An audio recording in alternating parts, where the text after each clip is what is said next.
Hello students. ये जो बड़ी बड़ी कंपनियां हैं, इतना सारा पैसा, इतना सारा कैपिटल डाल के बिजनेस कर रही है, तो क्या उनको अपने अकाउंट को मेंटेन करने की जरूरत पड़ती है? बिल्कुल जरूरत पड़ती है। जिसके बारे में हम पढ़ रहे हैं, अकाउंटेंसी किस लिए है? हम अकाउंटिंग प्रोसेस के बारे में ही पढ़ रहे हैं।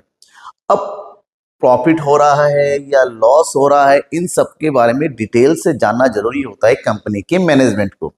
हमने जितना पैसा लगाया उसका क्या असर हुआ, हमारी पोजीशन क्या है, फाइनेंशियल पोजीशन क्या है, इन सब के बारे में डिटेल से जानकारी प्राप्त करनी होती है। इसलिए किसी भी बिजनेस को तैयार करना पड़ता है फाइनेंशियल स्टेटमेंट, जिसको नॉर्मल लैंग्वेज में हम कहते हैं फाइनल अकाउंट्स, जिसमें बैलेंस शीट हो गया, प्रॉफिट एंड लॉस अकाउंट हो गया, कैश फ्लो स्टेटमेंट हो गया, बाकी सारी चीजें तैयार की जाती है। तो आज की इस क्लास में हम यही पढ़ेंगे कि होता क्या है। नॉर्मली जो पार्टनरशिप में हम बनाते हैं बैलेंस शीट, जो प्रॉफिट एंड लॉस अकाउंट बनाते हैं, क्या वैसे ही तैयार होता है कंपनी के अकाउंट्स? तो जवाब है ऐसा बिल्कुल नहीं। कंपनी अकाउंट जो तैयार होते हैं वो कंपनी एक्ट 2013 के दिए गए फिक्स फॉर्मेट में होते हैं, जहां पर शेड्यूल 3 में पार्ट 1 पार्ट 2 में जो है profit and loss of balance sheet का प्रॉपर जो है फॉर्मेट दे रखा है। हमें उसी फॉर्मेट के साथ कंपनी का अकाउंट तैयार करना पड़ता है। तो आज की इस क्लास में मैं आपको फाइनेंशियल स्टेटमेंट के साथ साथ आपको एक सबसे इंपॉर्टेंट जो है फॉर्मेट के बारे में बताऊंगा, that is balance sheet of the company. Schedule 3 part 1 में जो दे रखा है, इसमें कौन कौन से आइटम होते हैं, किसको कहाँ लिखा जाता है, हर चीज के बारे में जिसकी डिटेल से पढ़ेंगे। जब सबसे पहले हमें पढ़ना है कि व्हाट इज फाइनेंशियल स्टेटमेंट। जैसे कि मैंने बताया कि फाइनेंशियल स्टेटमेंट किसी भी कंपनी का एक फाइनल स्टेटमेंट होता है, जो एक पार्टिकुलर पीरियड के लिए तैयार किया जाता है। वो पार्टिकुलर पीरियड क्या होता है? एनुअल रिपोर्ट भी कैसे, और वो हमारा होता है अकाउंटिंग ईयर। किस नाम से जानते हैं उसको? हम नॉर्मली उसको बोलते हैं अकाउंटिंग ईयर। और अकाउंटिंग ईयर इंडिया में होता है 1 अप्रैल से लेकर 31 मार्च। हर साल इंडिया में जो कंपनी की क्लोजिंग होती है, अकाउंट तैयार किया जाता है, वो 31 मार्च तक के लिए किया जाता है।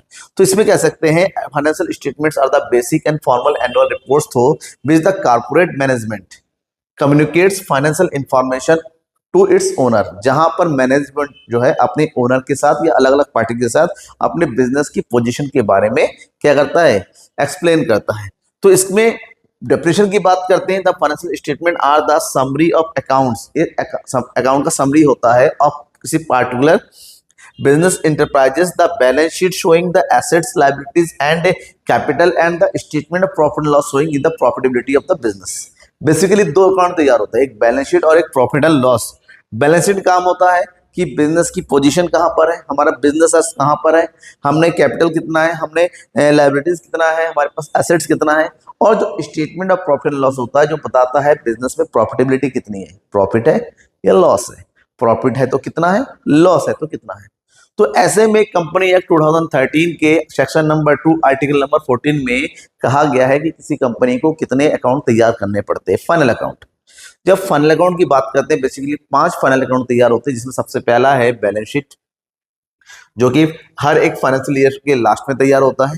Number 2 statement of profit and loss, वो भी फाइनेंशियल ईयर में तैयार किया जाता है। कैश फ्लो, ये भी फाइनेंशियल ईयर के लिए होता है। Statement of change in equity जब जरूरत पड़ती है तब तैयार किया जाता है। और एक होता है एक्सप्लेनेटरी नोट, यानी कि सबका एक्सप्लेनेशन की नोट। यहाँ पर ध्यान में रखना है कि बैलेंस शीट और profit and loss account normally सबको बनाना पड़ता है, चाहे छोटा बिजनेस हो, चाहे बड़ा हो, बहुत बड़ी कंपनी हो, प्राइवेट कंपनी हो, पब्लिक कंपनी हो, फर्क नहीं पड़ता, सबको तैयार करना पड़ता है। लेकिन जो कैश फ्लो स्टेटमेंट है वो केवल और केवल बड़ी कंपनियां ही तैयार करती है, जिसमें 1% कंपनी को छोड़ दिया जाता है, स्मॉल कंपनी को छोड़ा जाता है, डोरमेंट कंपनी को छोड़ा जाता है। इन सबको कैश फ्लो स्टेटमेंट तैयार करने की जरूरत नहीं है। नेक्स्ट होता है फाइनेंशियल ईयर के बारे में। जैसे कि मैंने कहा, इंडिया में फाइनेंशियल ईयर फॉलो किया जाता है 1 अप्रैल टू 31 मार्च। वो दिया गया कंपनी एक्ट 2013 के सेक्शन नंबर 2 आर्टिकल नंबर 41 में कि हम किस तरह से फाइनेंशियल ईयर को फॉलो करते हैं। नाउ क्यों तैयार करते हैं फाइनेंशियल स्टेटमेंट? फाइनेंशियल स्टेटमेंट को तैयार करने के कुछ बेसिक ऑब्जेक्टिव है जिसको फॉलो करना होता है। Number 1, to represent the true and fair view of financial performance. हमें देखना होता है कि हमारा बिजनेस क्या परफॉर्म कर रहा है, क्योंकि हमारा बिजनेस चलाने का जो मेन ऑब्जेक्टिव होता है टू गेन मैक्सिमम प्रॉफिट। हमें ज्यादा से ज्यादा प्रॉफिट अर्न करना है। तो ज्यादा से ज्यादा प्रॉफिट अर्न हो रहा है या नहीं हो रहा है, तो इस चीज को पता करने के लिए हमें फाइनेंशियल स्टेटमेंट तैयार करना पड़ता है, जहां पर हमें पता चलता है बिजनेस प्रॉफिट में है या बिजनेस हमारा लॉस में है। ठीक है, अब दूसरा जो पॉइंट है, to present the true and fair view of the financial position, इसमें यह भी पता चलता है कि हमारा पोजीशन क्या है, जो पैसा हमने लगाया था वो पैसा आज कहां तक पहुंचा है, बिजनेस में एसेट्स कितना है, इक्विटी कितनी है, लायबिलिटीज कितनी है, इन सब चीजों के बारे में पता चलता है। To provide the information of cash flow, business में कितना पैसा आया, कैश आया, कितना कैश गया, इन सब के बारे में। और last one, to provide the useful and reliable information to the users of the financial statement, जो भी यूजर्स है, चाहे ओनर हो, चाहे लैंडर हो, चाहे बारोअर हो, चाहे सप्लायर हो, चाहे एम्प्लॉय हो, चाहे बैंक हो, चाहे गवर्नमेंट हो, चाहे टैक्स डिपार्टमेंट हो, इन सबको कंपनी के बारे में यूजफुल और reliable information statement, financial statement से ही मिलता है।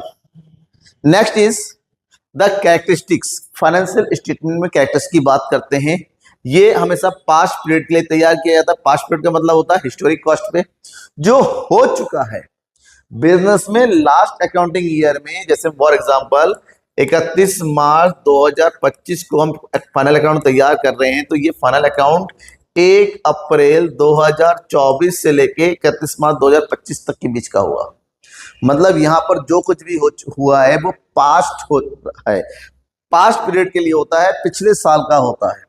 ठीक है, और ये इसलिए तैयार किया जाता है कि actual position of the business पता कर सके। They express the terms of money, यहाँ पर जो कुछ भी होता है वो मनी के टर्म्स में होता है। हर एक ट्रांजैक्शन जिसको मनी में लिखा गया है उसकी एंट्री होती है, तो जो नॉन मॉनेटरी ट्रांजैक्शन है उसकी एंट्री फाइनेंशियल स्टेटमेंट में नहीं होती है। Financial statement show the profitability through the statement of profit and loss, financial statement में प्रॉफिटेबिलिटी का पता चलता है, जिसके लिए प्रॉफिट एंड लॉस अकाउंट तैयार करते हैं। फाइनेंशियल पोजीशन पता करने के लिए बैलेंस शीट तैयार किया जाता है।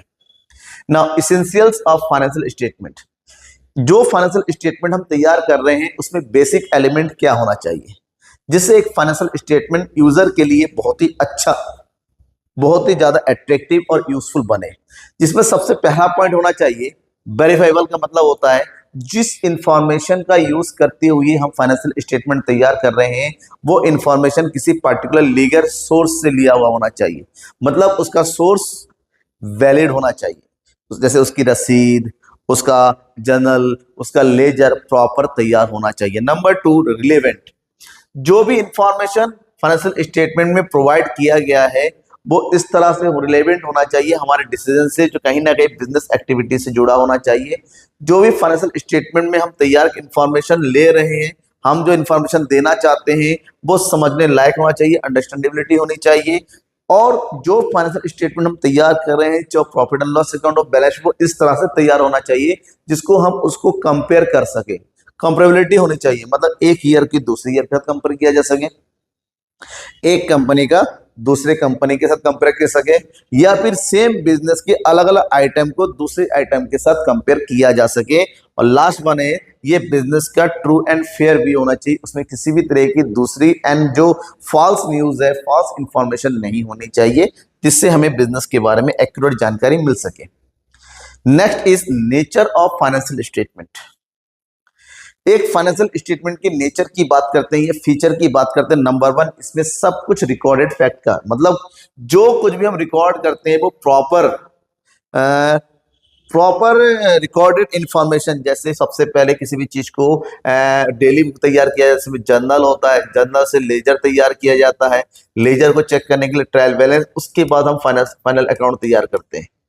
ठीक है, मतलब हर एक चीज रिकॉर्डेड होता है, हर चीज प्रॉपर लिखा जाता है, अकाउंटिंग कॉन्सेप्ट का पूरा फॉलो किया जाता है।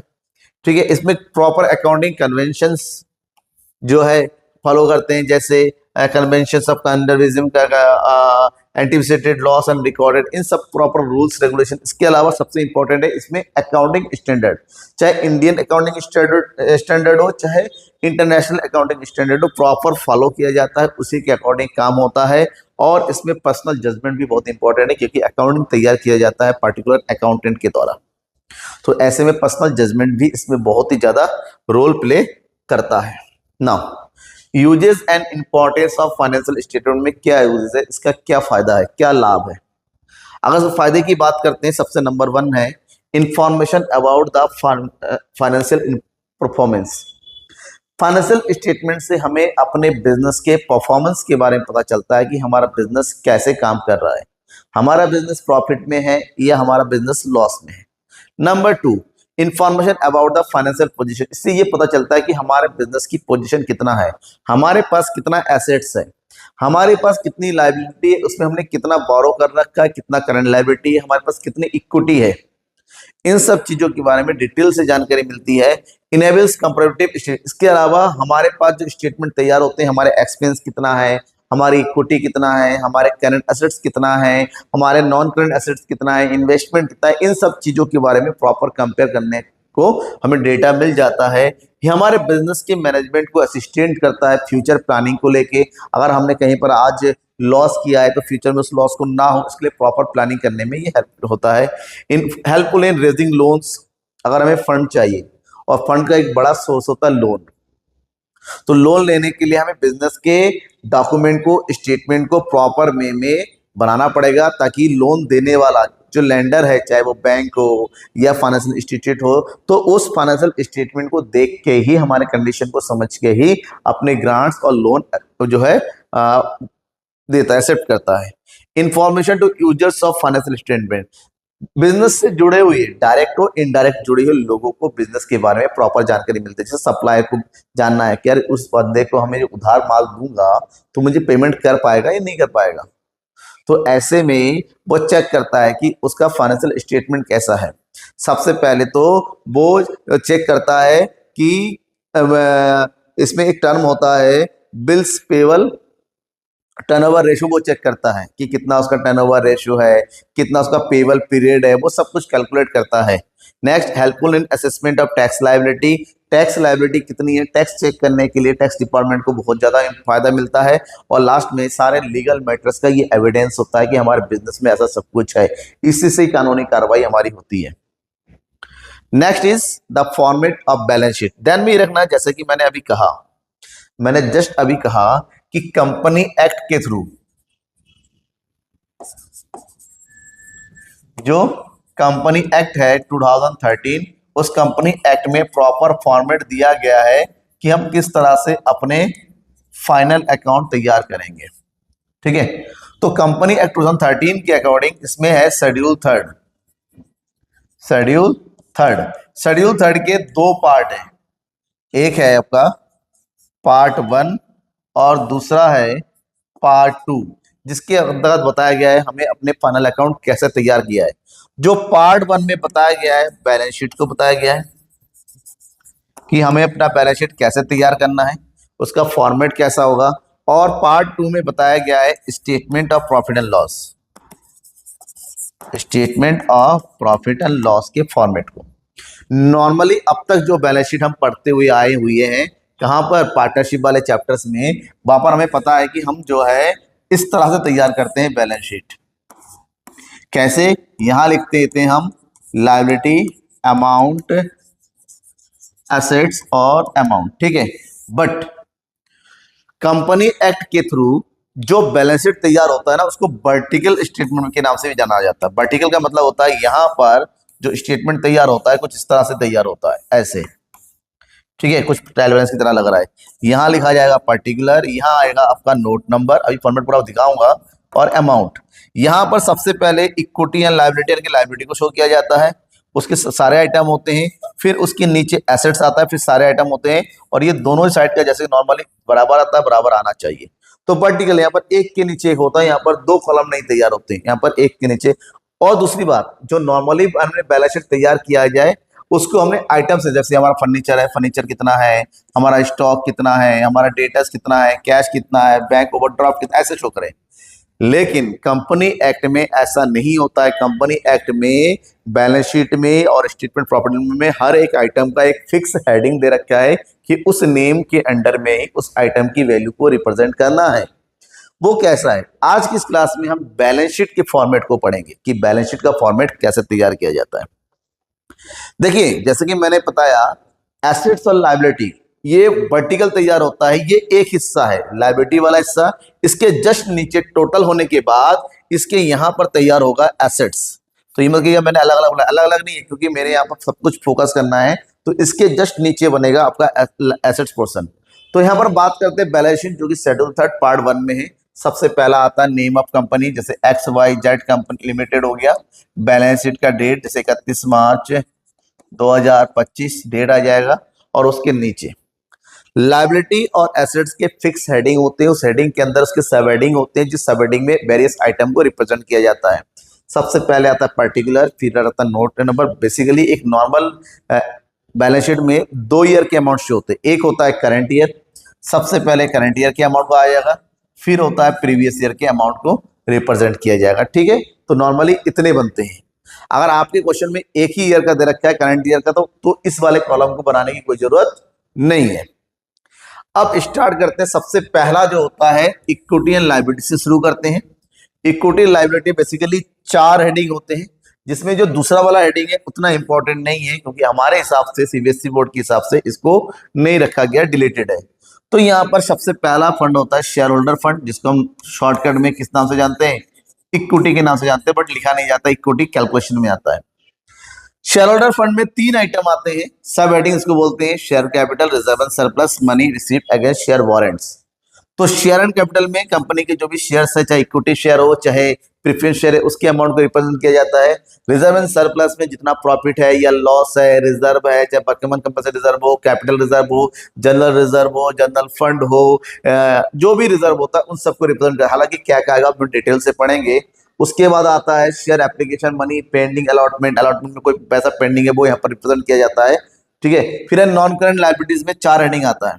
लॉन्ग टर्म बोरोइंग, जो लॉन्ग टर्म के लिए होता है, loan, debenture, public deposit, deferred tax liabilities, फिर other long term liabilities, long term provisions, ये सब हेडिंग है।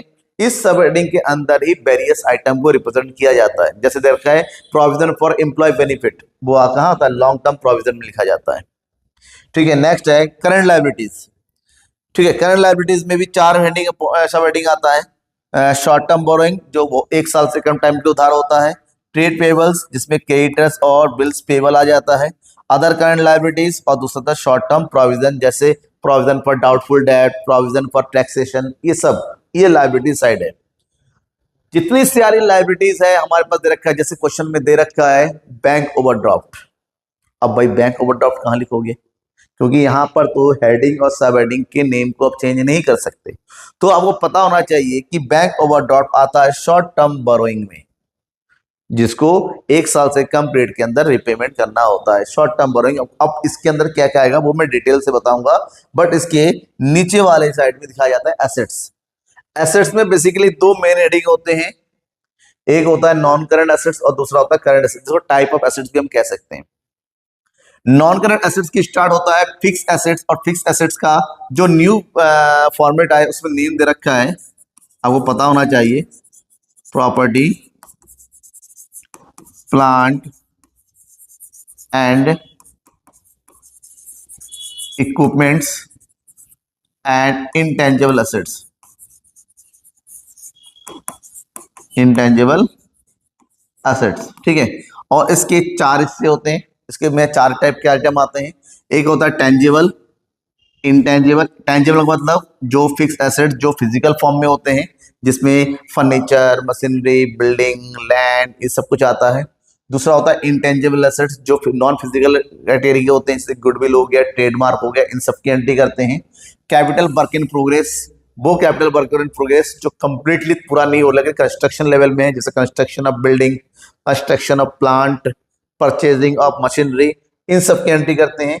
इंटेंजिबल एसेट्स वो भी जो कंप्लीटली इंटेंजिबल नहीं बन पाया है, जैसे एप्लीकेशन फॉर पेमेंट, वो पेटेंट, एप्लीकेशन फॉर कॉपीराइट, इन सब की एंट्री यहाँ पर करते हैं।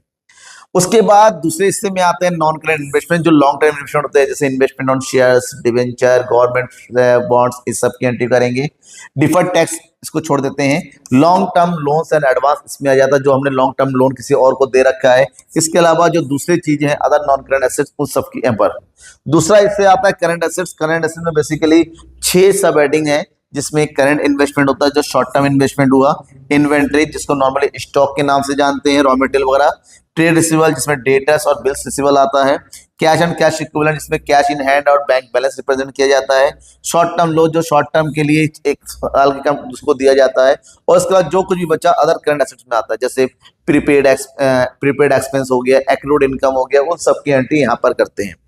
अब ये क्योंकि बैलेंस शीट है तो जाहिर सी बात है एसेट साइड का टोटल जितना भी होता है उतना ही लायबिलिटी साइड का टोटल होता है। तो ये तो हमने हेडिंग और सब हेडिंग की बात कर रहे हैं, लेकिन हमें ये पता होना चाहिए हर हेडिंग के अंदर जो सब हेडिंग आती है उस सब हेडिंग में किन किन आइटम्स, क्योंकि बेसिकली जो सब हेडिंग है वैसे तो बहुत कम ही आइटम नहीं होते हैं ना, उसमें जो आइटम्स होते हैं उसको पता होना चाहिए।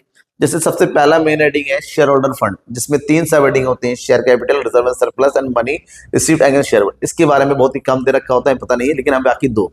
शेयर कैपिटल में क्या आता है, शेयर कैपिटल में इक्विटी शेयर कैपिटल और प्रेफरेंस शेयर कैपिटल बराबर जाता है, लेकिन इसके लिए जो तैयार होता है नोट टू अकाउंट उसमें कैलकुलेट करते हैं, इसमें फॉरफीचर भी आ जाता है, फॉरफीचर अकाउंट का बैलेंस, ठीक है, इसमें कॉल्स इन एडवांस इंक्लूड करते हैं, इसमें कॉल्स इन एरियर सब कुछ इंक्लूड करते हैं, ध्यान में रखना। योग्य शेयर कैपिटल, इसका दूसरा हिस्सा है reserve and surplus. Reserve and surplus में जितने भी टाइप की रिजर्व है, सरप्लस का मतलब जितना भी फायदा है, जैसे प्रॉफिट बैलेंस, उन सब की एंट्री इसी सब हेडिंग के अंदर करते हैं। जैसे कैपिटल रिजर्व हो गया, कैपिटल रिजर्व में क्या क्या आता है, आपने एसेट्स बेचा प्रॉफिट लिया, आपने लायबिलिटी बेचा प्रॉफिट लिया, ठीक है, तो जितने भी गेन होता है प्रॉफिट उसको प्लस कर देते हैं, अगर लॉस हुआ तो माइनस कर देते हैं। सिक्योरिटी प्रीमियम रिजर्व हो गया, डिवेंचर प्रीमियम रिजर्व हो गया, ठीक है, कैपिटल रिडक्शन रिजर्व हो गया, रेवोल्यूशन रिजर्व हो गया, प्रॉफिट एंड लॉस का पॉजिटिव बैलेंस है, नेगेटिव बैलेंस हो गया, उन सबको रिजर्व एंड सरप्लस के अंडर में ही रिप्रेजेंट करते हैं। तो ये शेयर होल्डर फंड के दो इंपॉर्टेंट हेडिंग हो गया। अब बात करते हैं नॉन करंट लायबिलिटी, वो लायबिलिटी जिसका प्रीपेमेंट पीरियड 1 साल से ज्यादा टाइम के लिए होता है, और इसके अंदर बेसिकली 4 सब हेडिंग है, जिसमें सबसे इंपॉर्टेंट है पहला वाला लॉन्ग टर्म बोरोइंग। बोरोइंग मतलब उधारी, जिसमें आपका बैंक लोन, जिसमें आपका debenture, public deposit, government bond वगैरह शामिल होता है, जहां पर हम दूसरों से किसी अलग अलग तरीके से लॉन्ग टर्म के लिए लोन लेते हैं। डिफर्ड टैक्स लायबिलिटीज, जो टैक्स लायबिलिटी हमें लॉन्ग टर्म में पेमेंट करना होता है गवर्नमेंट को, उसको एंट्री करते हैं। Long term other long term liability, जो इसके अलावा जो बचा हुआ है, जैसे प्रीमियम और रिडक्शन, जो लॉन्ग टर्म के बाद रिडक्शन दिया जाए उसकी एंट्री करेंगे, ठीक है। लॉन्ग टर्म प्रोविजन में जो 12 साल से ज्यादा के लिए प्रोविजन तैयार किया जाता है, जो प्रोविजन पर एम्प्लॉय बेनिफिट हो जाएगा, प्रोविजन पर प्रोविडेंट फंड होता है, प्रोविजन पर वारंटीज हो गया, इन सब की एंट्री करते हैं जो लॉन्ग टर्म के लिए होता है। अब इसमें जो तीसरा मेन हेडिंग होता है वो करंट लायबिलिटी होता है। करंट लायबिलिटी के अंदर 4 सब हेडिंग होते हैं। एक शॉर्ट टर्म बोरोइंग, जिसमें bank overdraft, cash credit, current मैच्योरिटीज, long term डेब्ट, ये सब होता है। और ट्रेड पेबल में 2 आइटम होता है, सिंडिकेटर्स और बिल्स पेबल।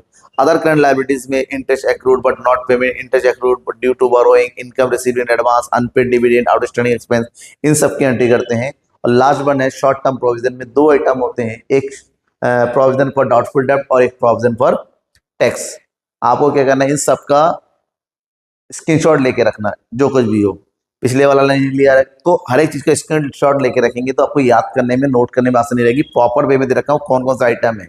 वैसे बेसिकली बुक्स वगैरह में कम दे रखा था, लेकिन आपके लिए मैंने डिटेल से लिखा हुआ है, एनसीईआरटी बुक में नहीं है ऐसा। फिर है non current assets. Non current assets में जो है 4 मेन सब हेडिंग होते हैं। एक स्टार्ट करते हैं प्रॉपर्टी प्लांट इक्विपमेंट, जिसको हम क्या बोलते हैं, फिक्स्ड एसेट्स के नाम से जानते हैं, फिक्स्ड एसेट्स। इसके अंदर 4 पॉइंट है। प्रॉपर्टी प्लांट जो फिजिकल आइटम्स होते हैं, जिसमें बिल्डिंग, मशीनरी, फर्नीचर, स्टॉक, सब कुछ दे रखा होता है। इंटेंजिबल एसेट, जिसमें goodwill, patent, computer software, mining rights, copyright वगैरह होता है।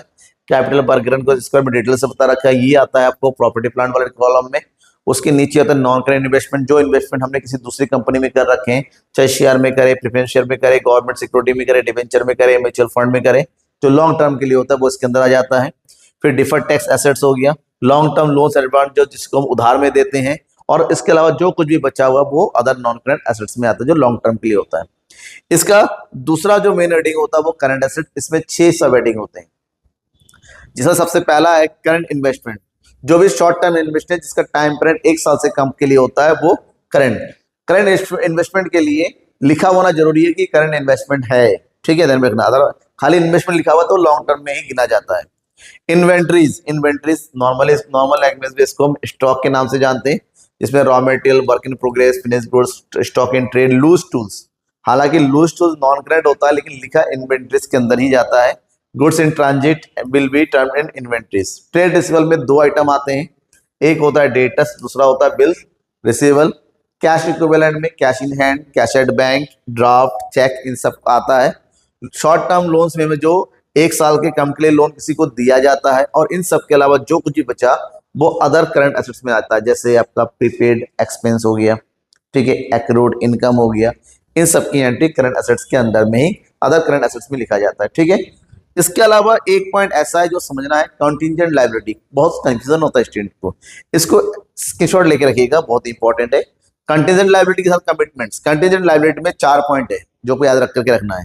Claim against company not knowledge at डेप्ट। कंपनी के अगेंस्ट वो क्लेम जो डेप्ट नहीं होता लेकिन कंपनी को कहीं ना कहीं क्लेम किया गया देना पड़ जाता है। बिल डिस्काउंट किया जाता है लेकिन वो मैच्योर्ड नहीं हो रखा है, मतलब वो सामने वाला बंदा पेमेंट करेगा नहीं करेगा डाउटफुल होता है, तो उसको कंटीजेंट लायबिलिटी में डाला जाता है। प्रपोज डिविडेंड फॉर करंट, इस साल का प्रपोज डिविडेंड इस साल के एंड में जो दिया जाना है वो, और guarantee given by the company, ठीक है। तो ये सब कंटीजेंट लायबिलिटी होती है। इसके बाद एक कमिटमेंट है कि हमने कमिटमेंट किया, कॉन्ट्रैक्ट पेमेंट, अनकॉल्ड लायबिलिटी और एरियर्स ऑफ डिविडेंड, ये सब कमिटमेंट में आ जाता है, ठीक है। तो ये सारी चीजें जो बैलेंस शीट के अंदर शो होती है। बैलेंस शीट में खास बात ये है कि एक चीज और तैयार करना पड़ता है, notes to account. Notes to account, यहां पर जो कुछ भी आइटम है, जैसे आपका आइटम है शेयर कैपिटल। अब शेयर कैपिटल में कितना अमाउंट आएगा, आपके पास इक्विटी प्रीफरेंस सब कुछ दे रखा है, प्रॉफिट भी दे रखा है, तो उसको प्रॉपर कैलकुलेट करने के लिए नोट्स टू अकाउंट तैयार किया जाएगा, फिर उसके अमाउंट को हम बैलेंस शीट में रिप्रेजेंट करेंगे। हालांकि नोट्स टू अकाउंट कैसे तैयार करेगा, विद प्रैक्टिकल क्वेश्चन मैं आपको समझाऊंगा। आपकी एनसीईआरटी बुक में तमाम इलस्ट्रेशन क्वेश्चन, प्रैक्टिकल क्वेश्चन दे रखा है उसके साथ।